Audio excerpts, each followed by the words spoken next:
What's the creepiest thing you have ever heard a child say? At the time, I was a single dad with one kid. We had just moved into this surprisingly cheap rental house. The third night there my 4-year-old daughter tells me her sister was very mad at us. Again, she was an only child at that point.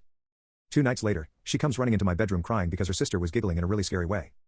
I let her sleep with me, but the next morning when we went into her so she could change, she asked me if it's normal for there to be so much blood on the walls.